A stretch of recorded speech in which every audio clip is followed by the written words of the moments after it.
ကဲဒီနေ့တော့ Messenger မှာ auto reply ပြန်ပြီးလုပ်ပြပေးမှာဖြစ်ပါတယ်ကိုမားလို့ပဲဖြစ်ဖြစ်ကိုအိပ်ပြောနေတဲ့အချိန်မှာဖြစ်ဖြစ် AI နေပြီးတော့ auto reply ပြန်လုပ်ပေးမယ်နီလန်ဖြစ်ပါတယ်ကဲအားလုံးပဲကြည့်လိုက်ကြရအောင်ပထမဆုံး Play Store ထဲကိုသွားမယ် Play Store ရဲ့ server မှာရိုက်ရှာရမှာကauto response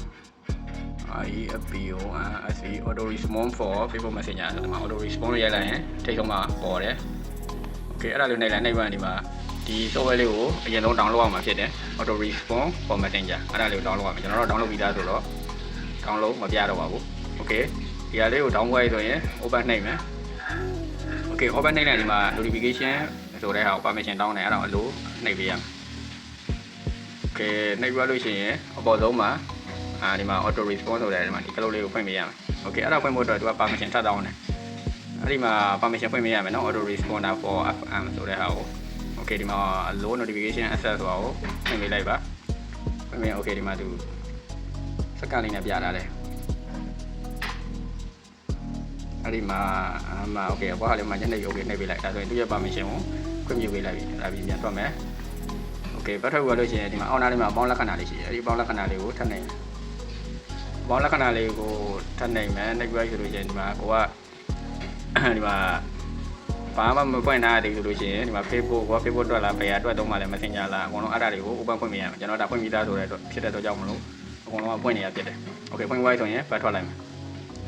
okay ဘတ်ထွက်သွားလို့ရှိရင်ဒီမှာအပေါ်ဆုံးမှာ all ဆိုတာလေးရှိတယ် all လေးကိုတစ်ချက်နှိပ်လိုက် okay နှိပ်သွားလို့ရှိရင်ဒီမှာ don't show again ဆိုတဲ့နားမှာမှန်ချက်ထက်နှိပ်ဝင် okay နှိပ်လိုက်ပါ okay နှိပ်သွားလို့ရှိရင်ဒီမှာအောက်နားလေးမှာတွေ့လား automatic reply okay အဲ့ဒီနေရာလေးမှာ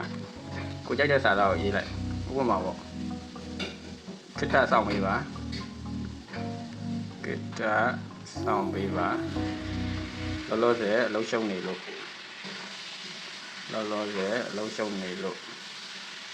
okay ကိုကြိုက်တဲ့စာသားဒီနေရာမှာထည့်လို့ရတယ်ပေါ့ဒါကျွန်တော်ဥပမာလုပ်ပြတာ okay အဲ့ဒါနှိပ်သွားလို့ရှိရင်အမှန်ချက်လေးကိုနှိပ်ပေးလိုက်ပါ okay အမှန်ချက်နှိပ်ပေးလိုက်ပြီဆိုရင်ရပြီအဲ့လိုရိုက်ဆိုလို့ရှိရင် okay ဖုန်းတစ်လုံးကနေရောဥပမာအဆန်းပို့ကြည့်မယ်ကိုရှိ reply auto ပြန်လာပြီ message ဝင်လာ okay message ဝင်လာဒီမှာ auto reply ပြန်လာမပြန်လာကိုကြည့်လိုက်ရမဟုတ်လားခက်တာဆောင်ပေးပါလောလောဆယ်အလုံးရှုံနေလို့